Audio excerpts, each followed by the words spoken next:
हरतालिका तीज का पूजन व्रत कुंवारी कन्या कर सकती है, शादी होने के बाद भी नारी कर सकती है। अंतिम अवस्था तक प्राण छूटे तब तक हरतालिका तीज का व्रत नहीं छोड़ना चाहिए। एक व्रत हमेशा याद रखो, एक एकादशी और एक हरतालिका। हाँ, इतना जरूर है, ज़्यादा शरीर बेकार हो गया, बुढ़ापा आ गया, शरीर नहीं साथ दे रहा, तो कुछ फल खा लो, कुछ चाय दूध जूस आप लेकर कर लो। इतना भी नहीं बने, शरीर बहुत ही बेकार हो गया, तो आप एक समय फल का फलहार धारण कर लो, ठीक है।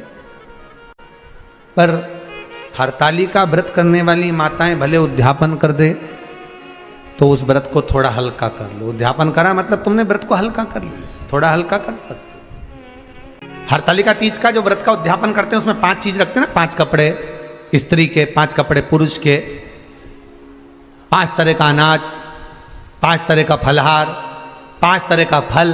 तो 5 तरह का जो फल रखाता है हरतालिका तीज के उद्यापन में, दुनिया के लोग उस 5 तरह के फल को, केला गिन ले, पपीता गिन ले, मौसम्बी गिन ले, और अनार गिन ले, संतरा गिन ले, सब कुछ गिन लेते हैं, पर उस 5 तरह के फल में धतूरे को नहीं गिनते। पर शिव कथा में वर्णन आता है, हरतालिका तीज के उद्यापन में लिखा हुआ है, सबसे पहले 5 फल अगर गिनना है तो उसमें पहले धतूरे को गिनो, क्योंकि शंकर को वो प्रिय होता है, शंकर उसको स्वीकार कर लेता है। और धतूरा शंकर भगवान को क्यों चढ़ाया जाता है उसका प्रसंग आपको पहले भी कहा, आज फिर कहते हैं। धतूरा जब हम भगवान शंकर को समर्पित करते हैं तो हमारा कोई कार्य अटक रहा होता है, जिस कार्य को बार बार एग्जाम में बैठ रहे हो, बार बार परेशान हो रहा है, बार बार इंटरव्यू देने जा रहे हो, नहीं हो रहा, एक बार धतूरे को हृदय से, भगवान को प्रेम से, करुणा सागर मेरे शंकर को दिल से एक बार वो धतूरा भगवान से विनती कर कर उसको चढ़ाओ तो सही, भगवान तुम्हारा कार्य सफल कर देगा। पर दिल से चढ़ाना, हृदय। हरतालिका तीज की पूजन करने वाले को चाहिए कि बालू का, मिट्टी का शिवलिंग बनाना चाहिए। फुलेरा जो बनाया गया है ऊपर शंकर जी के ऊपर लटकाने के लिए, टांगने के लिए, उसके नीचे शिव पार्वती गणेश जी की सुंदर बालू की मूर्ति बना लेना चाहिए, पार्थिव लिंग का निर्माण कर लेना चाहिए, शिव की आराधना करना चाहिए। जो फल आपके पास में हो शंकर को समर्पित करना चाहिए, पूजन करना चाहिए। सबसे पहली पूजन हरतालिका तीज की प्रदोष काल के अंतर्गत हो जाना चाहिए, शाम के समय पर। प्रयास करा करो प्रदोष काल के समय पर पहली पूजन हो जाए तो ज़्यादा अच्छा। पर लोगों की आदत रहती है कि 8 बजे तक, 8:30 बजे तक, 9 बजे तक पहली पूजन करें, फिर दूसरी आराम से, फिर तीसरी, फिर आराम से, फिर चौथी। तो ऐसा सब अपने अपने हिसाब से। पर शास्त्र रीति कहती है कि प्रदोष का जो समय होता है, प्रदोष काल जो होता है, शाम का जो समय होता है, उस समय पर हरतालिका तीज की पहली पूजन हो, जिससे आपका स्मरण चित्त शंकर भगवान में उस घड़ी, उस पल, उस क्षण में आप शिव के हो जाएं और शंकर आपका हो जाए। हाँ, अगर किसी के आने में देरी हो, कोई आ नहीं पा रहा है, बहुत देरी हो रही हो, तो हरतालिका पूजन व्रत वर्णन करता है कि शिवलिंग का निर्माण, पार्वती जी की मूर्ति का निर्माण, गणेश जी का निर्माण और फुलेरा जो बनाया हुआ है, ये प्रदोष काल के पहले बनकर तैयार हो जाना चाहिए। प्रदोष काल के अंतर्गत फुलेरा नहीं बनना, फुलेरा पहले बन जाना चाहिए। और बहुत विशेष बात ध्यान रखिए हरतालिका तीज की, कि शंकर जी का जो अपने स्वरूप बनाया है, पाटे में, थाली में, चौकी पर, चौरंग पर जो स्वरूप बनाया है, वो पहले नहीं रखना है। पहले क्या बांधना है? फुलेरा। पहले फुलेरा बांधिए, उसके बाद उसके नीचे शंकर जी को रखिए। कई अब जो हरतालिका तीज का पूजन करते हैं तो उनके लिए हो गया, अब दूसरे के लिए भी सुन लें।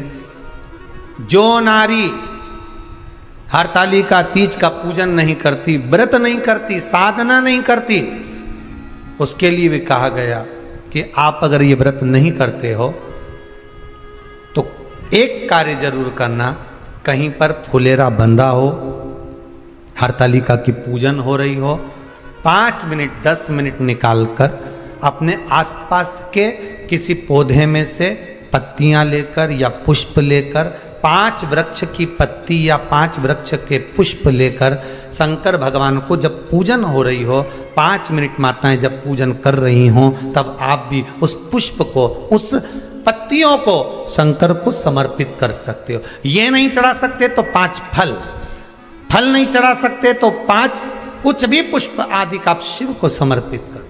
पर क्यों चढ़ाया जाता है, किस लिए चढ़ाना चाहिए? तो कहा कन्या स्त्री अगर मान लो हरतालिका का व्रत नहीं करती, पूजन नहीं करती, आराधना नहीं करती, तो वो कन्या, वो नारी, वो स्त्री, वो पुरुष कार्य तो बहुत करेगा, दुकान भी 4 चलाएगा, व्यापार भी बढ़ाएगा, पर संपदा को जोड़ नहीं पाएगा। 1 रुपए कमाएगा, 1.25 रुपए खर्च वाला काम चलेगा। हस्त नक्षत्र में जो तृतीया पड़ती है, हस्त नक्षत्र के अंतर्गत जो तृतीया का महत्व कहा गया है, वो संपदा को बढ़ाती है, मनोकामना को पूर्ण करती है। इस नक्षत्र के अंतर्गत जो तृतीया आती है, वो मनोकामना को पूर्ण कर कर चली जाती है। इसलिए शिव की आराधना के लिए प्रथम माने।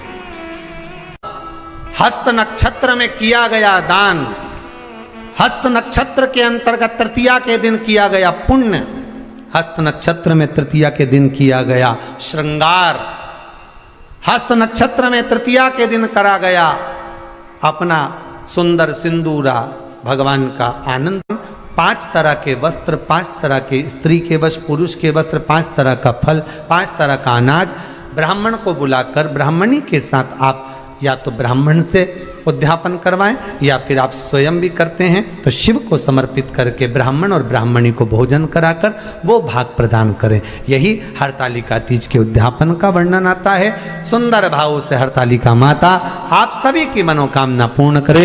हर हर महादेव। थोड़ा ध्यान लगाकर सुनना, हरतालिका तीज शिव महापुराण की कथा ही नहीं है। आप जो तीज करते हो, हरियाली करो चाहे सातुड़ी करो, उस तीज की महत्वता क्या है, इस हिंगोली की शिव महापुराण की कथा में अपने को समझना है कि उसकी मूल तत्वता, उसकी महत्वता है क्या, उसका महत्व क्या है। भगवान ब्रह्मा, भगवान विष्णु और भगवान शिव, इन तीनों की जो अर्धांगिनियां हैं, ब्रह्माणी, लक्ष्मी और पार्वती, इन तीनों ने तप कर कर, साधना कर कर ब्रह्मदेव को, भगवान विष्णु को और भगवान शंकर को प्राप्त किया। और तीनों ने प्राप्त कर कर तीनों देवताओं से वर मांगा कि वर हमको ऐसा दीजिए कि हमारे तप साधना का फल नारी को तीज के दिन प्राप्त हो जाए। अब देखिए जरा, एक ही व्रत से, एक ही उपवास से उसको संपूर्ण तप साधना का फल प्राप्त हो रहा, संपूर्ण तप साधना का फल उसको मिल रहा।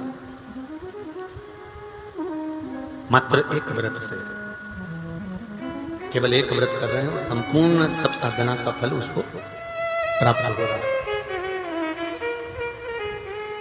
ऐसा कोई व्रत, ऐसी कोई साधना, ऐसा कोई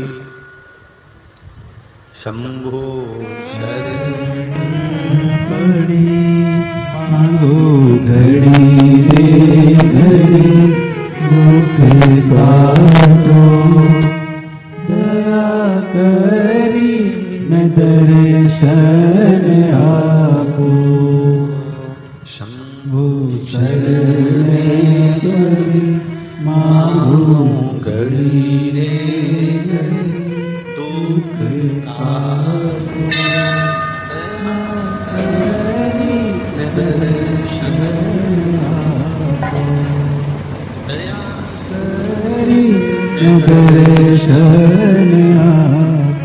तो ब्रह्माणी ने ब्रह्मदेव से मांगा, लक्ष्मी जी ने भगवान विष्णु से मांगा, पार्वती जी ने भगवान शिव से मांगा कि ऐसा वर दे दीजिए जिस वर से एक ही व्रत करने से संपूर्ण फल की प्राप्ति हो जाए, संपूर्ण फल मिल जाए। ऐसा एक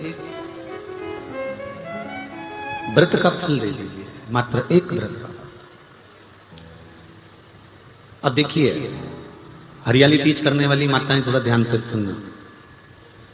हरियाली तीज जब माताएं करती हैं तो एक हरियाली तीज, एक गणगौर की तीज, ये दो तीज के व्रत ऐसे होते हैं जिसमें जब माताएं करती हैं तो उस समय पर उमा, ब्रह्मणी और लक्ष्मी, इन तीनों की आराधना का फल उसको केवल एक व्रत से प्राप्त हो जाता। अब देखिए दूसरा सातुड़ी तीज, इसमें उमा और महेश्वर, उमा और महेश, ब्रह्मणी और लक्ष्मी, इन चार के व्रत तप का फल एक साथ सातुड़ी तीज के दिन प्राप्त हो जाता। अब एक आती है हरतालिका तीज। आप लोग करते हो हरतालिका? यहाँ लोग करते कि नहीं करते? करते हैं यहाँ पे हरतालिका?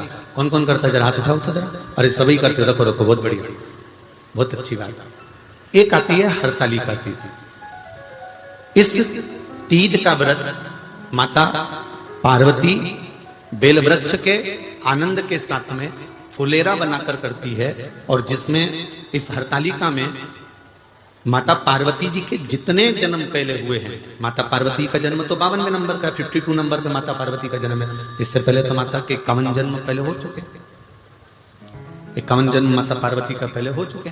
तो वो जितने जन्म माता पार्वती पूर्व में ले चुकी हैं, ब्रह्माणी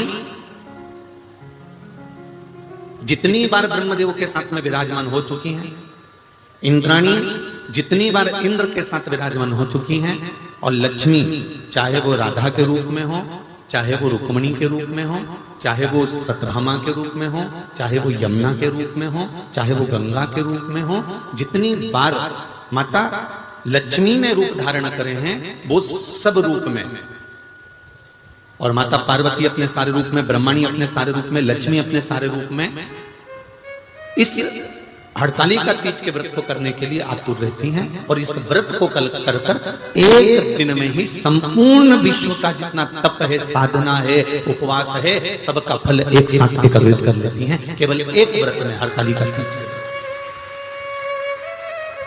अब एक बात ध्यान से सुनिएगा, सारे व्रत, आपका अगर स्वास्थ्य खराब हो गया तो आप व्रत छोड़ सकते हो। जितने भी व्रत आप लोग कर रहे हैं पूर्व के, सोमवार, मंगलवार, एकादशी, छठ, पंचमी, चतुर्थी, अगर आपका स्वास्थ्य खराब है तो आप उस व्रत को छोड़ सकते हो, सारे व्रत को छोड़ सकते हो। पर तीज का जो व्रत होता है, हरतालिका जो व्रत होता है, ये व्रत एक बार लेने के बाद जब प्राण छूटते हैं तभी ये व्रत समाप्त होता है, अन्यथा बीच में ये व्रत समाप्त नहीं है। ये व्रत समाप्त होता ही नहीं। अगर शरीर से नहीं बनता कि अब हमारी अवस्था हो गई, अब शरीर से नहीं बन रहा है, तो भले एक पहर की पूजन कर कर, एक पहर का नियम धारण कर कर, एक पहर का स्मरण कर कर, एक पहर का पूजन व्रत धारण करो, और उसके बाद में भले आप थोड़ा सा जो भी आपको लेना है वो कर लो, पर इस व्रत को करना ही पड़ता है। इस व्रत का नियम ही यही है। इस व्रत पार्वती मैं तुम्हें प्राप्त हुआ हूं, यह हरतालिका तीज के व्रत का फल है। शिव जी कहते हैं पार्वती, जो नारी हरतालिका तीज के व्रत का स्मरण करती है, फुलेरा जो बांधा जाता है उसमें 5 माला से ज्यादा माला लटकना चाहिए, 5 से कम नहीं। कितनी? जैसे माला जो लटकाते हो वो 5 से ज्यादा होना चाहिए। 5 तो जया, विषहरा, शामलीबारी, दौतली, देव, इससे अधिक होगी चलेगा, पर इससे कम फुलेरे के अंदर माला नहीं होना चाहिए महाराज। दूसरा, फुलेरा जहां हरतालिका व्रत हो वहीं पर बांधा जाता है। हरतालिका तीज का व्रत एक ऐसा व्रत होता है जो मरते दम तक रहता है। इस व्रत को छोड़ा नहीं जाता। ये नहीं कि सियोर वाले गुरुजी ने कहा और अपन ने एक बार कर लिया और अगली बार वो व्रत गायब हो गया, ऐसा नहीं होता। हरतालिका तीज अखंड सौभाग्य के लिए, वंश वृद्धि के लिए, कार्य सिद्धि के लिए, और कुंवारी कन्याएं उत्तम वर प्राप्ति के लिए, आनंद सुख के लिए करती हैं। ऐसा नहीं है कि केवल स्त्री ही करती है। जब नारी किसी कारणवश व्रत नहीं कर पाती तो पुरुष इस व्रत को धारण करते हैं। 30 अगस्त को, यही 30 तारीख को, कल 29 है, परसों 30 तारीख को हरतालिका तीज रहेगी। आप सब अपने हृदय से, मन से इस व्रत को कर कर अपने जीवन को सार्थक बनाइएगा। जो करते हैं, कितने लोग करते हो जरा हाथ उठाइए हरतालिका तीज। इतने सारे करते हो, अरे बाबा कर लो, प्रणाम प्रणाम, आपको बहुत बहुत नमन करता हूं, बहुत बहुत सारा। फुलेरा बांधते हो? नहीं, अब की बार बांधना। मंदिर में करते हो तो मंदिर में, घर में करते हो तो घर में। फुलेरा वंश की वृद्धि करता है, फुलेरा अखंड सौभाग्य देता है, फुलेरा मन की कामना को पूर्ण करता है। जो बेटियां जिनका विवाह नहीं हो रहा हो या बेटे जिनका विवाह नहीं हो रहा हो, वो 7 स्थान पर कहीं फुलेरा बंधा हो तो फोन लगाकर पूछना कहां बंधा है, वहां का दर्शन करना। एक फूल में हल्दी कुंकू लगाकर शिव जी को चढ़ाकर फिर वहां से जाना। 7 स्थान के फुलेरे का दर्शन अवश्य करिएगा। जो व्रत नहीं करते हैं उनसे निवेदन है, कहीं हरतालिका हो रही हो तो वहां बैठकर अगर भजन हो रहे हो तो थोड़ी देर भजन गाने चले जाना। अपने मोहल्ले में, कॉलोनी में, सोसाइटी में कहीं हरतालिका तीज का व्रत हो रहा हो तो 2-4 मिनट जाकर दर्शन जरूर करना, जिससे भोलेनाथ आपका अखंड सौभाग्य करे और आपके मन की कामना पूर्ण करे। श्री शिवाय नमस्तुभ्यम, हर हर महादेव। आशा करते हैं यह वीडियो आपको पसंद आई होगी। वीडियो पसंद आई होगी तो वीडियो को लाइक करें, चैनल पर नए हैं तो चैनल को सब्सक्राइब करें, कमेंट में हर हर महादेव ज़रूर लिखें।